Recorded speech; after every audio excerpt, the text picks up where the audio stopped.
Bonjour, j'espère que vous allez bien. Je vous remercie de vos soutiens et de vos likes. Et pour ceux qui découvrent pour la première fois, bien enchanté.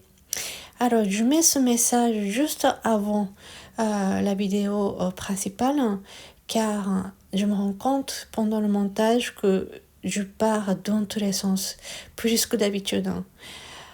Je raconte plusieurs anecdotes avant d'arriver au sujet principal. Donc voilà, je voulais juste mettre un petit bémol. Si jamais vous avez le temps et que vous pouvez suivre jusqu'à la fin, ce serait super. Aujourd'hui, en tout cas, je raconte toujours par la suite qu'est-ce que c'est la paix, qu'est-ce que c'est l'équilibre, qu'est-ce que c'est la beauté. Mais pour pouvoir parler ça, je raconte quelques expériences que j'ai vécues, un état d'être de paix. Pourtant, c'est un lieu où il s'est passé vraiment des choses atroces sur l'histoire humaine. Mais pourtant, j'ai vécu une sorte de beauté également. Donc voilà. Mais effectivement, ce n'était pas facile pour moi non plus. Donc voilà. Même encore en faisant le montage, j'ai du mal à retenir aussi. Donc voilà, je sais pas, mais en tout cas, j'ai trouvé ça important de transmettre ces vécus et j'espère que ça va vous apporter aussi la paix et la sérénité. Bonjour, bienvenue sur ma chaîne YouTube L'univers de Megumi en Reiki. Comment allez-vous? Si cette vidéo est mise en ligne comme c'est prévu, ce serait peut-être plein milieu de l'automne. J'espère et je souhaite que vous avez la belle automne bien fructueux. Je me présente rapidement.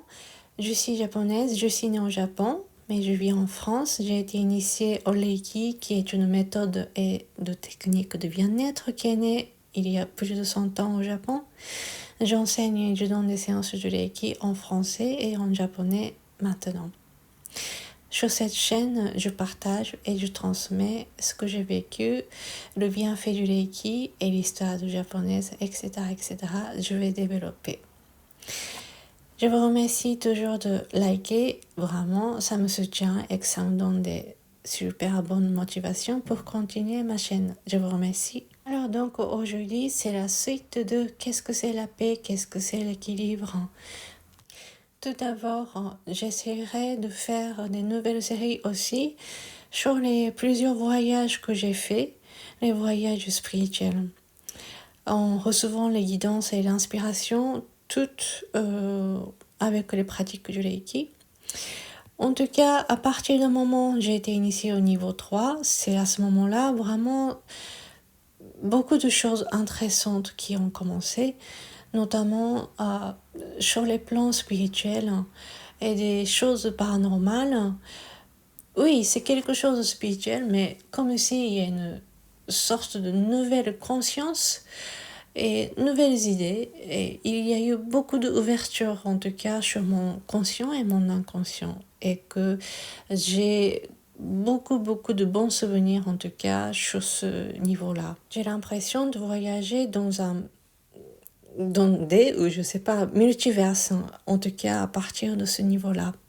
C'est-à-dire que je me déplace, mon physique également, mais comme si je voyage sur les plusieurs plans différents, au niveau de mon conscience, au niveau de mon inconscient, au niveau de mon corps énergétique, au niveau de, je sais pas si jamais il existe des vies antérieures, j'ai l'impression de retracer, j'ai l'impression de, on me donne les plans de futur, je ne sais pas. En tout cas, j'ai l'impression que la notion de temps est complètement déformée par rapport à avant.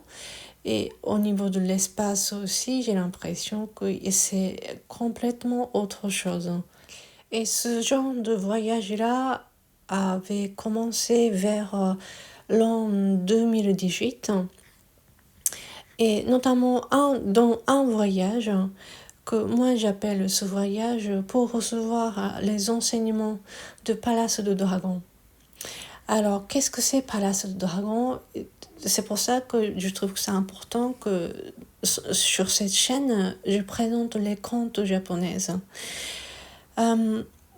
C'est un des contes très connus qui s'appelle Urashima Taro. Ça parle d'un garçon qui s'appelle Urashima Taro.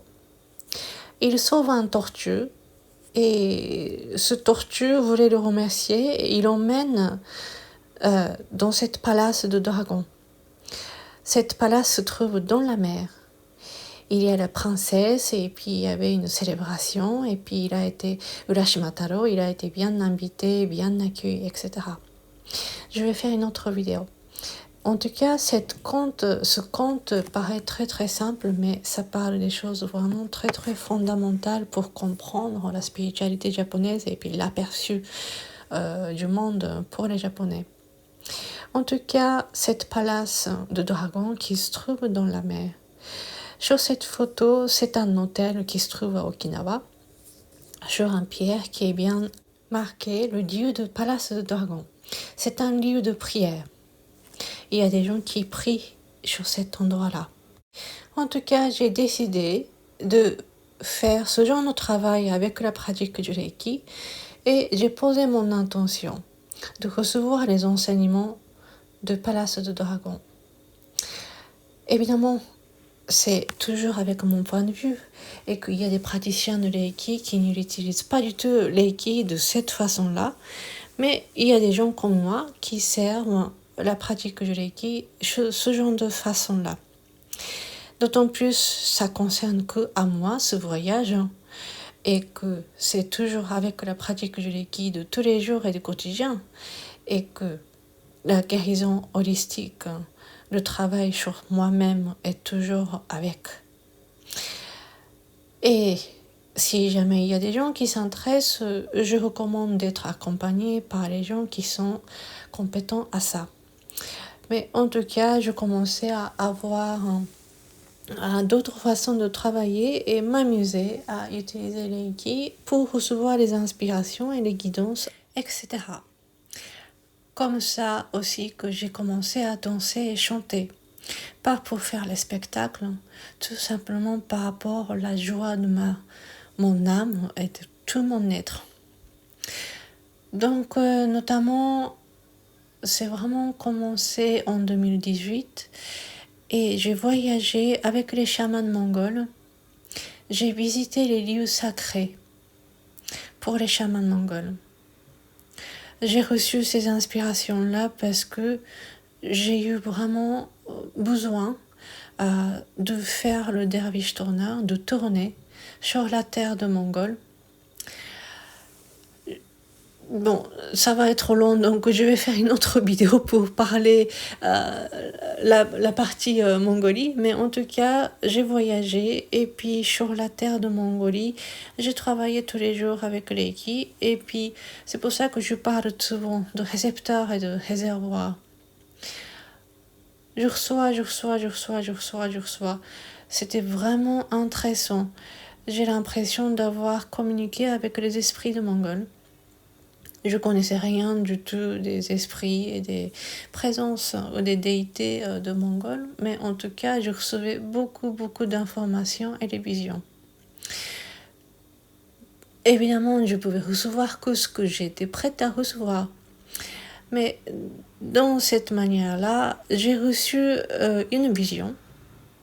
J'ai reçu plusieurs visions, mais dont une était un plan. En rentrant, en travaillant, j'ai compris que c'était un plan. Et je découvre que ce plan se trouvait vers le sud du Japon. Mais c'était pas à Okinawa. Justement, le sujet principal, c'est en fait, il s'est passé quelque chose à Okinawa. Bref, en tout cas, j'ai compris que c'était un plan. Donc je suis. Et j'ai décidé de poser mes vacances pour un mois. Pour moi, c'était vraiment quelque chose de très... c'était un défi pour moi de poser mes vacances. En plus, c'était vers le novembre, donc c'était pas du tout la saison pour les vacances. Et puis, à l'époque, j'étais maquilleuse et puis j'avais peur de perdre ma place. J'avais peur de tout, mais c'était plus que ça. Le besoin de tout mon cœur, de tout mon âme était tellement fort que j'ai décidé. Et au fur et à mesure de toutes les requêtes, donc notamment c'est là où moi j'appelle ça la quête des visions, Vision Quest en anglais, je ne sais pas si je prononce bien. Toutes les informations, les visions que je reçois, que j'ai organisé ce voyage, et puis je commence à comprendre qu'il fallait que je visite Okinawa. Alors, je vais raconter une autre anecdote de pourquoi c'est Okinawa. Comme s'il y a deux lignes qui commençaient d'aller en Mongolie et recevoir ce plan et d'aller à Okinawa en se préparant tout ce voyage. Évidemment, le point de départ est tellement différent que je ne m'étais pas rendu compte. Mais au fur et à mesure des préparations, je comprends que tout a été comme si tout a été organisé. Tout a été juste faire des liens, tous ces points. À l'époque, vraiment, même encore je dis, mais j'étais vraiment focus sur ma guérison holistique, sur mes passés, sur mes traumatismes, etc.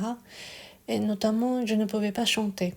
J'avais un blocage sur ma langue maternelle et le fait de chanter, sur les liens matriarcales et par rapport à ma mère, etc., etc. Et on me recommandait de chanter. Un jour, je prenais un bain, je crois, et puis, comme d'habitude, je faisais mon autotraitement dans mon bain et j'ai adoré.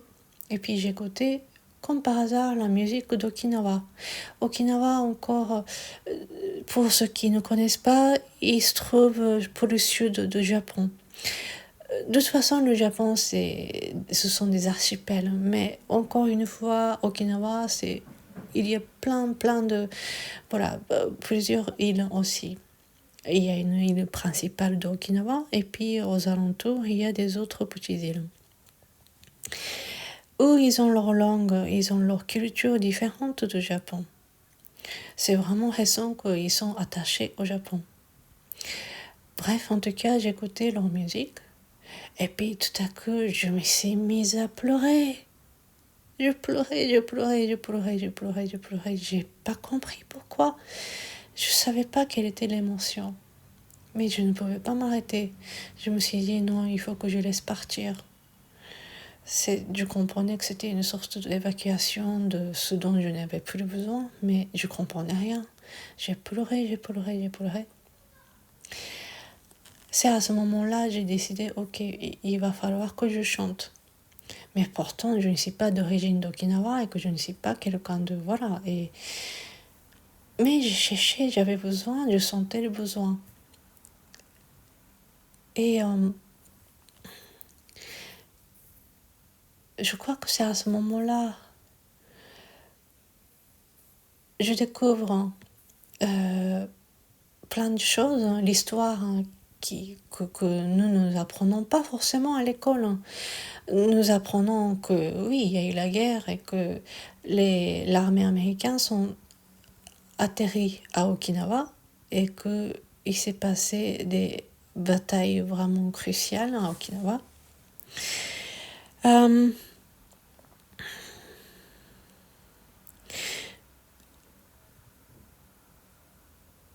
Il y a eu des morts, évidemment, et puis il y a eu des gens qui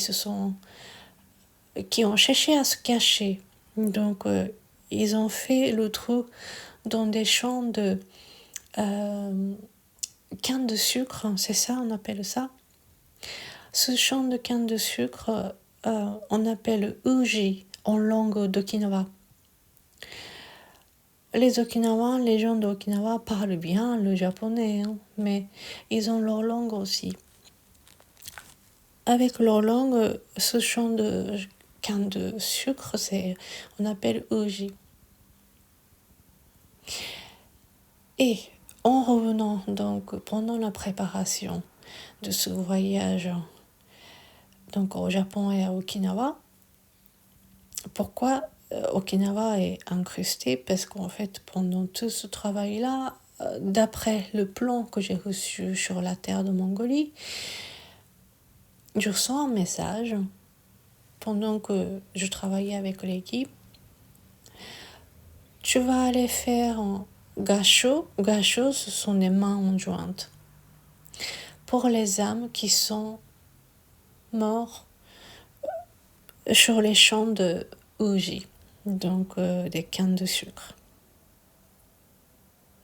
C'était la première fois que j'ai reçu un message si précis comme ça. J'ai pris un note, mais j'étais un peu, surprise. Hein. Et je ne savais pas quoi faire, car moi, j'ai rien appris de ce genre de choses. Hein. Et que je ne connais rien de tous les nécessaires pour pouvoir faire monter l'âme ou faire la deuil à l'âme, surtout des gens qui sont morts à la guerre, etc. Ce sont des parties, des catégories pour vraiment des guérisseurs ou d'autres domaines. Moi, je suis juste un canal de Reiki et tout ce que je pouvais faire, c'était la mise en disposition de Reiki ou tout simplement de souhaiter et prier si jamais il y a des âmes qui ne sont pas encore atterries au paradis, ou je ne sais pas comment on dit ça en français, mais qui aèrent encore, qui ne savent pas où rentrer. Je peux tout simplement mettre mes mains en gacho et de leur souhaiter leur plus grand bien. Et qu'ils soient en paix. Donc voilà, j'ai vraiment hésité. Mais c'est souvent à ce moment-là que il y a des maîtres, il y a des professeurs qui apparaissent. Il y a des guides qui apparaissent. Il y a des outils que je reçois. Et tout a été préparé, donc ok, je vais incruster cette destination à Okinawa, le champ de canne de sucre, hein, la forêt de Uji, dans ce voyage-là. Mais où exactement? Parce que je ne sais pas combien de lieux des champs de canne de sucre, hein, à Okinawa. Quel champ où je dois visiter? Tout? Non, je ne peux pas. Et je travaille avec l'équipe, je reçois, je me prépare pour recevoir les guidances. Je travaille. Et à ce moment-là, je découvre un mot-clé, un nom d'une princesse. Justement, cette princesse apparaît sur ce conte de Urashima Taro. Elle est la princesse de Palace de Dragon. Ah, ok. C'est comme ça que j'ai compris. Et où se trouvait cette appellation? Justement, le sud de l'île principale de Okinawa. Il y a un endroit qui s'appelle la tour de Himeyuri, ou alors Mémorial Himeyuri. En français, notamment, la tour des lys. En fait, ce sont des noms qui ont été composés par rapport à les revues, les journaux d'un lycée et d'une autre école pour élever les éducateurs spécialisés. Donc les filles, ce sont des écoles des filles. Dont le nom de journal revue, c'était donc le lys blanc, et l'autre, c'était le nom de la princesse de Palace de Dragon, Otohime. Donc ils se sont composés cet endroit mémorial Himeyuri. Cet endroit, nous pouvons visiter dans le nom, il y a la tour, mais il n'y a pas un bâtiment qui est en hauteur. C'est plutôt une des milliers de tranchées souterraines qui existaient à l'époque, pendant la guerre. Et nous pouvons visiter, donc voilà, pas à l'intérieur.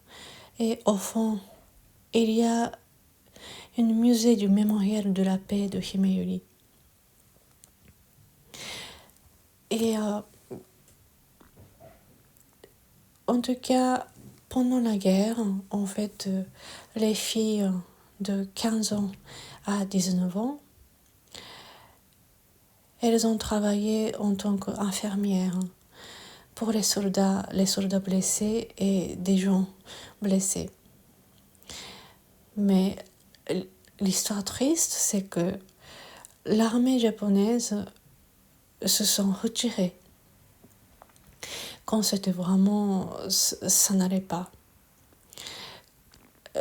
Ils ont laissé ces jeunes, ces lycéens.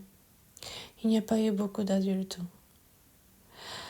Combien de gens qui se sont survécus, malheureusement, c'est pas noté sur le Wikipédia en français. Et même encore, j'ai du mal à retenir. Et je sais qu'il y a eu beaucoup de guerres dans le monde entier, c'est pas qu'au Okinawa, c'est pas qu'au Japon. Mais il y a eu, par exemple, une des tranchées souterraines, il y a eu 96 personnes. Mais combien de personnes se sont survécues? Seulement 5 personnes. 4 élèves et un médecin de l'armée. Et dans les autres tranchées, c'est pareil. La plupart des tranchées, il y a eu 90% des gens qui sont morts.